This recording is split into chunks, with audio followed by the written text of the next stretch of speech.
for our area. When the University Religious Center was sold and some of the proceeds went to the Lutheran Synod, Ron Cox sought to procure those funds for our shower trailer, and a year or two later, the funds came through.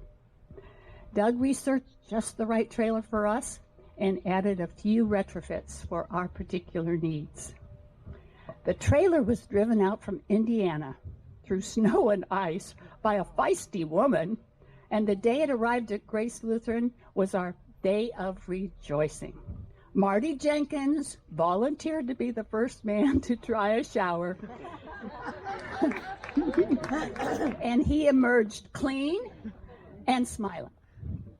We quickly trained student volunteers from UCSB who had heard of the houseless ministry, and we documented all instructions we had drawn up and handed out copies to our trainees. We interviewed and hired our first director of operations, Linda McDade, who had been houseless and recovered from an addiction herself and said she needed a job to give back. She certainly did, and beautifully. The clients loved her, and she loved them. Our official rollout was here at St. Michael's, so this is the proper place for a 5-year celebration.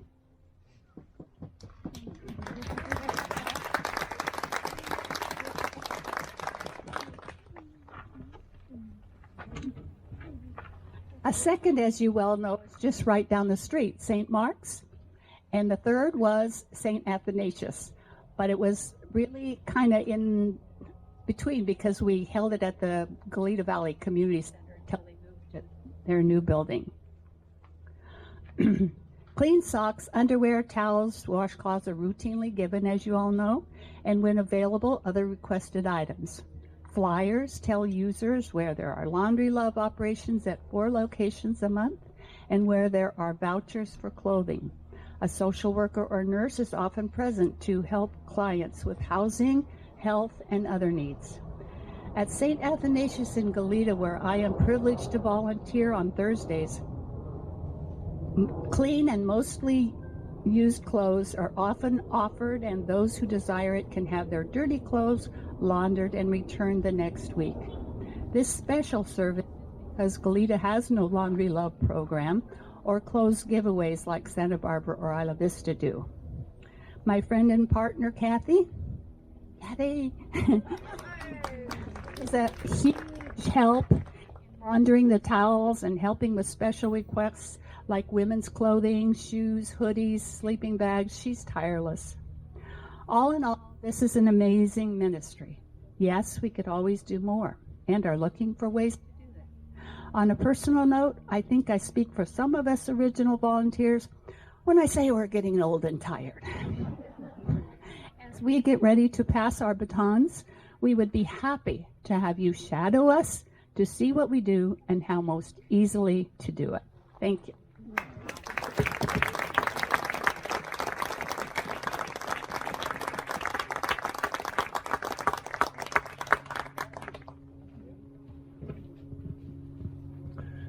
So if you want to do some clothing ministry as part of our showers, I get where Sandy's coming from. She's been doing this forever. I remember the first time I went to their house and she was washing the clothes in their personal washing machine and dryer, and she had stacks of clothes strewn all over the floor, actually, that she washed.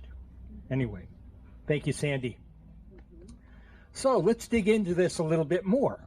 Ron, you want to tell us your perspective on how this got rolling?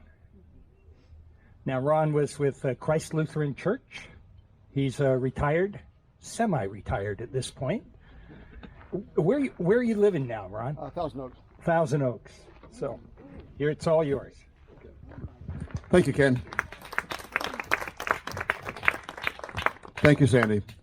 Yeah, when I first came here to beautiful Goleta, and then discovered there was that Isla Vista was different than Goleta. Trying to figure out what to do as a new parish pastor at Christ Lutheran. There was a little bit of a campus ministry, but it really had I kind of folded at the time. It's a tough gig, and congratulations to Father Scott. He's doing a wonderful job here. But in coming down and walking around the campus, I ran into this guy called Father John.